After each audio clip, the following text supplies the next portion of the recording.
Untuk anak cucu kita, mudah-mudahan mereka dijadikan anak-anak yang soleh-solehah, yang senantiasa beribadah kepada Allah, mencontoh Rasulullah, dan berbakti kepada kedua orang tuanya, baik-baik ketika masih hidup ataupun sudah meninggal dunia.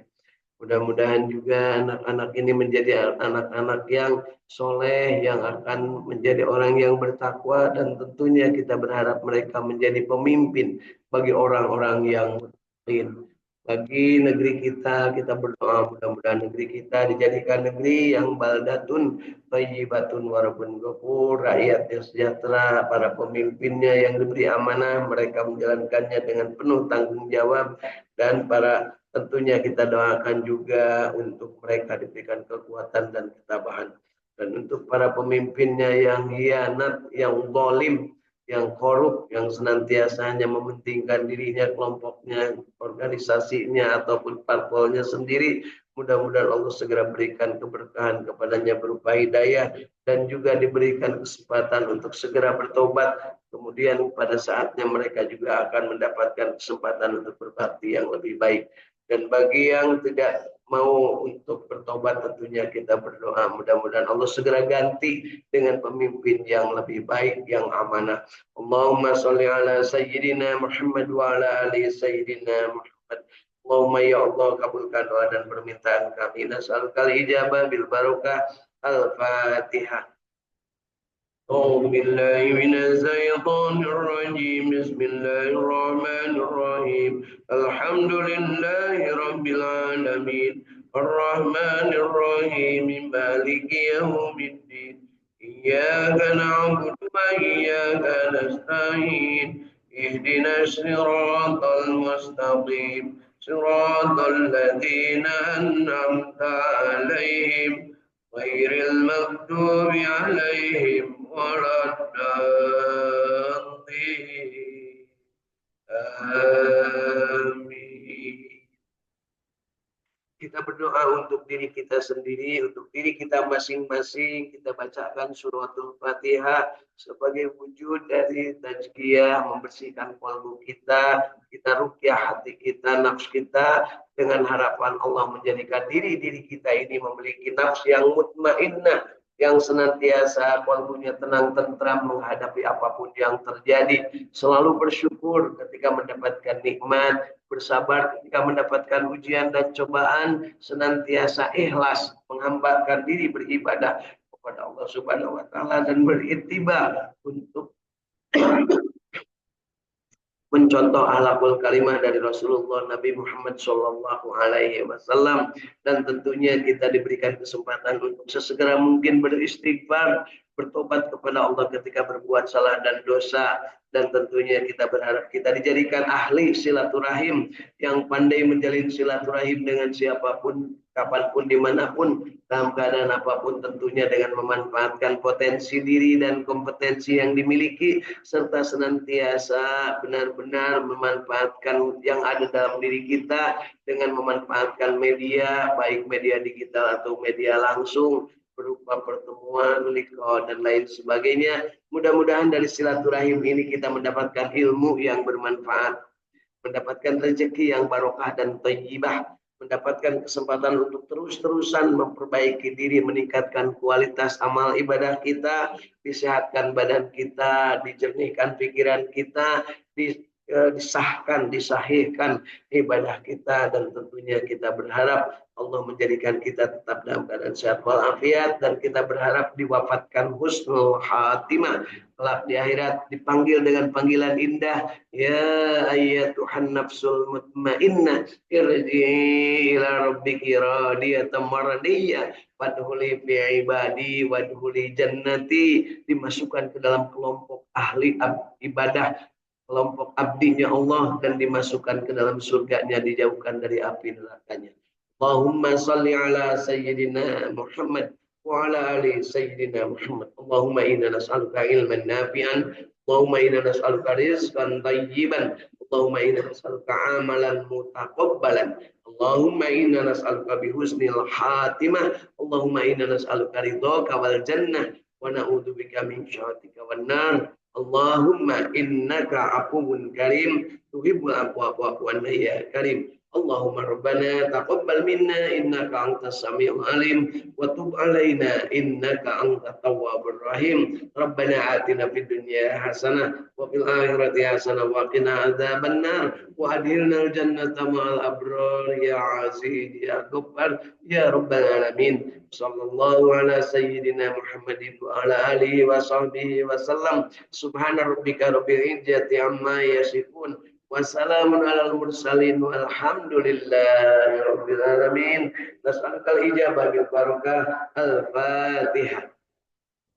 أعوذ بالله من الشيطان الرجيم بسم الله الرحمن الرحيم الحمد لله رب العالمين الرحمن الرحيم مالك يوم الدين إياك نعبد وإياك نستعين اهدنا الصراط المستقيم صراط الذين أنعمت عليهم غير المغضوب عليهم ولا الضالين. Amin.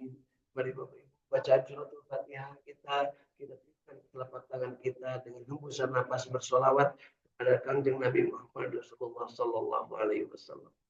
Allahumma shalli ala sayyidina Muhammad wa ala ali sayyidina Muhammad. Usapkan ke seluruh tubuh dari mulai ujung kaki sampai ujung rambut kita. Mudah-mudahan Allah berkahi apa yang menjadi segala keinginan kita, dan tentunya hanya Allah yang ada dalam kalbu kita, hanya menginginkan dari Allah Subhanahu wa taala keridhaannya. Insyaallah. Amin ya Allah ya rabbal alamin. Bapak Ibu masih hidup? Alhamdulillahilladzi ahyana ba'dama amatana wa ilaihin nusur.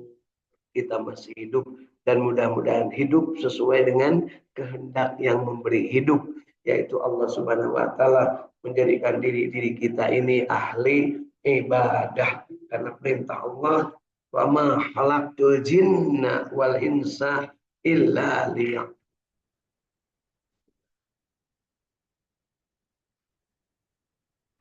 Beribadah dalam artian yang seluas-luasnya. Dari mulai getar hati kita arahkan ma fi qalbi ghairullah. Dari lisan kita arahkan untuk menyebut nama Allah. Dengan berzikir, membaca Al-Quran, bersolawat, dan juga ibadah-ibadah yang lain yang bersifat lisan. Terutama menjaga lisan dari tidak menyakiti orang lain. Tidak menyakiti dalam artian benar-benar berniat untuk menyakiti, bukan bercanda ataupun mungkin dalam guyonan. Nah, mudah-mudahan kita tidak termasuk yang menjadikan orang lain patah hati atau mungkin lengat manah, ya, menjadi putus harapan, apalagi seperti itu. Memberikan harapan adalah tentunya yang terbaik dengan lisan yang indah. Kemudian kita juga menginginkan dengan telapak tangan kita, dengan kaki kita kita langkahkan ke arah yang lebih baik. Tangan kita pakai untuk berbuat yang baik, termasuk panca indera kita semuanya. Mudah-mudahan Allah jadikan semuanya mengarah kepada ihdinas syiratal mustaqim, kepada jalan yang lurus, dan kita mampu untuk membedakan mana yang lurus dan mana yang bengkok. Kemudian kita juga berharap doa-doa kita lurus dengan apa yang menjadi buat getar kalbu kita dan pedoman dari Rasulullah. Tidak berdoa kepada selain Allah, terutama berharap kepada makhluk dan berharap kepada selain Allah Subhanahu wa taala. Mudah-mudahan kalbu kita, lisan kita, tangan kita, perbuatan kita, langkah kita lurus dengan doa. Karena itulah yang namanya bahagia istiqomah. Bahagia adalah ketika hati, ucapan, perbuatan, dan doanya lurus. Istiqomah adalah ketika kita terus-terusan, tidak berhenti, tidak belok-belok, lurus dalam keadaan yang benar-benar dalam ridho Allah Subhanahu wa taala. Dan tentunya kita juga ingin selalu berjamaah untuk mendapatkan keberkahan, mendapatkan kebaikan dari jiwa-jiwa berjamaah. Bapak Ibu, hidup kita tak mungkin bisa bahagia tanpa berjamaah. Ya, Ya, terakhir yang paling kita bisa rasakan orang kalau sudah meninggal dunia, kalau dia tidak punya jamaah dan tidak berjamaah, maka mungkin dia akan disuruh jalan sendiri ke kuburannya, Bu. Ya, sementara dalam keadaan hidup manusia itu banyak yang ingin jalan sendiri, tidak mau bersama orang lain, berdegong, kebager, keberehan, termasuk di dalamnya gampang ngambek, ya, dan tidak mengampuni atau tidak memaafkan orang lain. Kita berhindar dari sifat-sifat seperti itu. Dan juga tentunya kita sesegera mungkin bertobat kepada Allah ketika kita berbuat keliru, ketika kita bersama-sama berjamaah.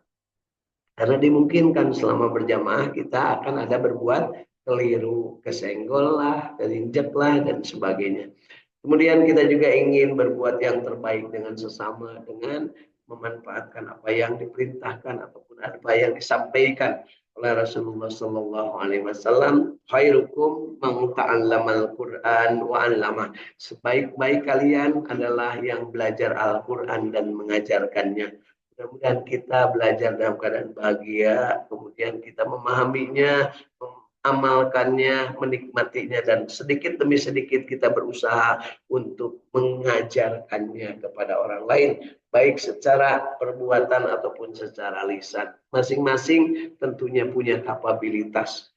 Nah, setelahnya kita termasuk orang yang ingin belajar dan mengajarkan Al-Quran, kita tahu pasti bahwa dengan belajar dan mengajarkan Al-Quran, manusia itu pasti akan banyak manfaatnya bagi sesama. Karena kata Rasul, khairun nas anfa'uhum linnas. Sebaik-baik manusia adalah yang paling banyak manfaatnya bagi manusia yang lain. Dan ketika ingin berbagi manfaat, tentunya kita dalam keadaan hidup.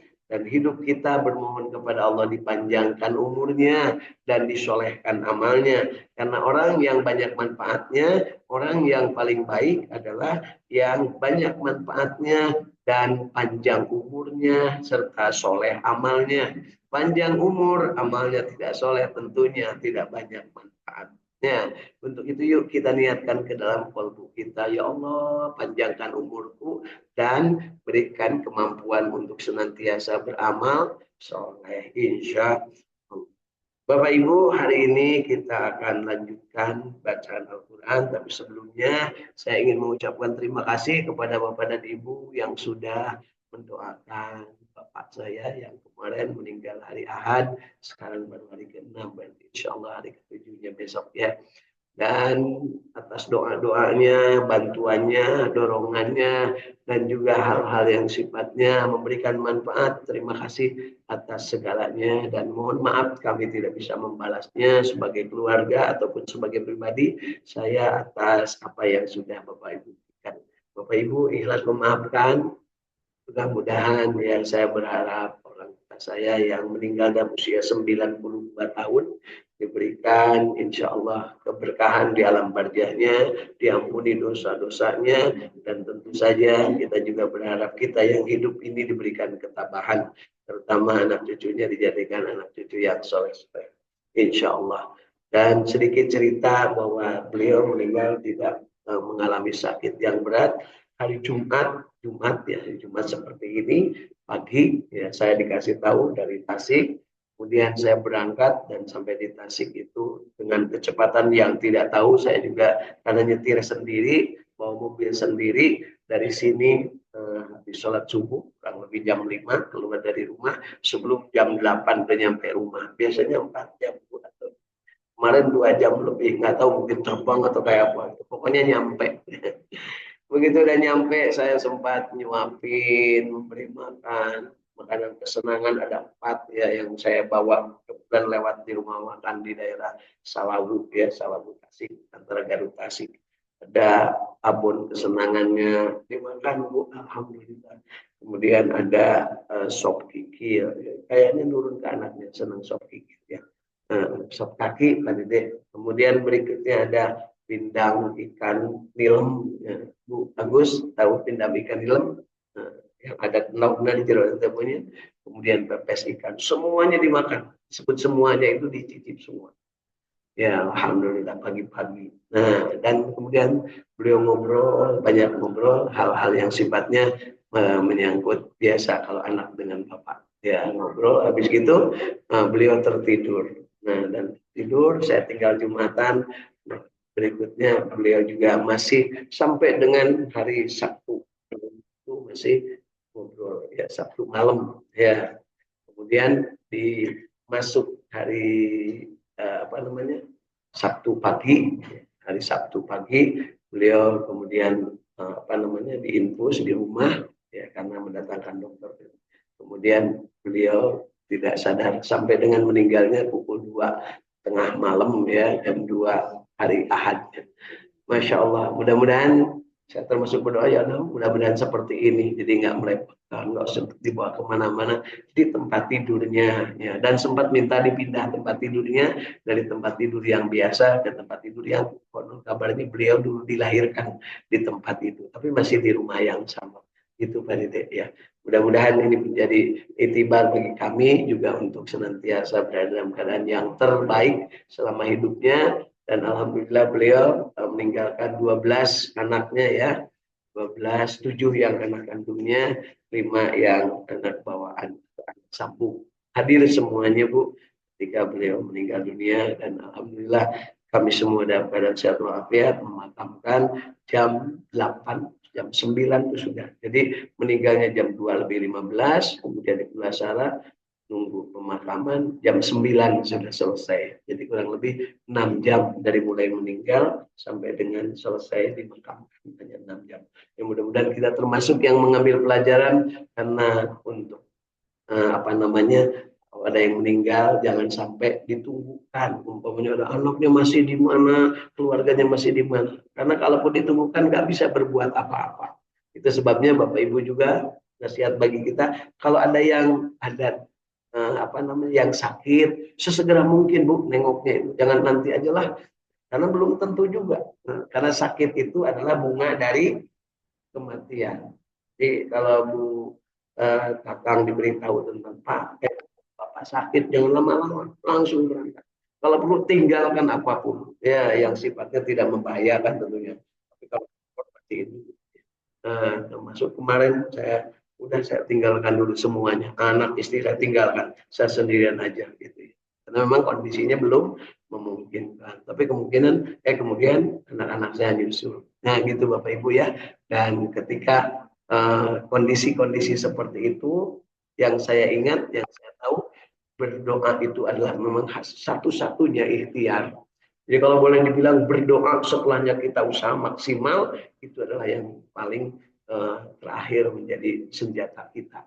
Ya, dengan mengucapkan kalimat thayyibah, sementara di kiri kanan ini udah nginghak, sakit dan naik nangis dan sebagainya, kita tetap harus mengucapkan kalimat-kalimat thayyibah. Dan kemungkinan di antara doa-doa kita ini kan ada yang terkabul, ada yang tidak terkabul. Jadi jangan menafikan siapapun kalau seandainya dalam keadaan genting atau kritis seperti itu, ajak semua berdoa Bu. Katakanlah yang punya adik, punya anak, punya cucu, yang kecil, semuanya ajak berdoa. Nah, berkeliling di situ.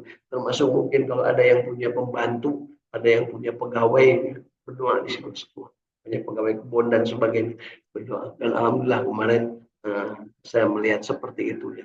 Pegawai kebun beliau dipanggil, yang biasa ngantar ke sana dipanggil, kemudian yang biasa nyuci kan dipanggil. Alhamdulillah hadir. Ya, mudah-mudahan ini menjadi bagian dari ikhtiar ya anak-anaknya untuk menjadikannya soleh-soleh.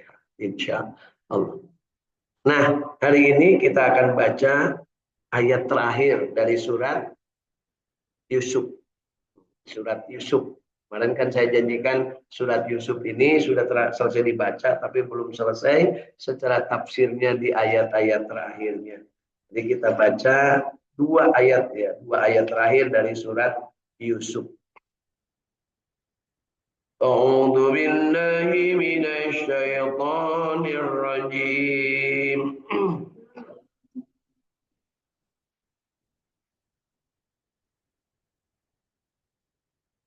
Bismillahirrahmanirrahim.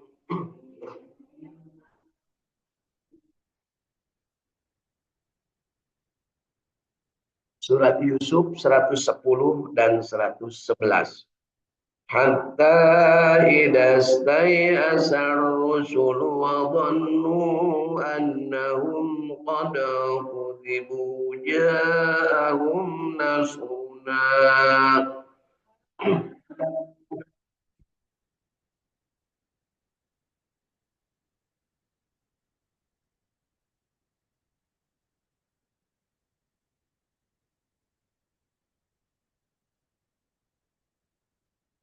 قد كذبوا جاءهم نصرنا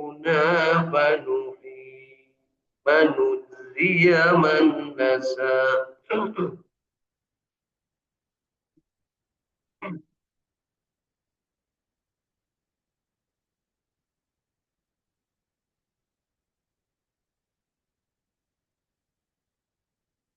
قد كذبوا جاءهم نصرنا فنجزي من نشاء ولا يرد بأسنا عن القوم المجرمين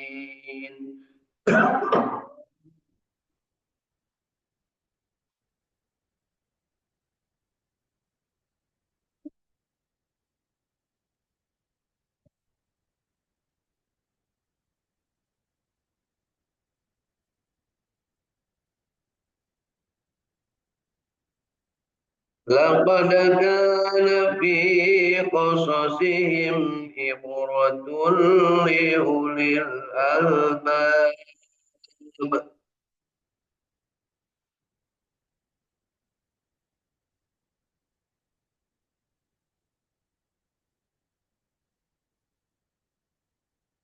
ما كان حديث سيفترى ولكن تصديق الذي بين يديه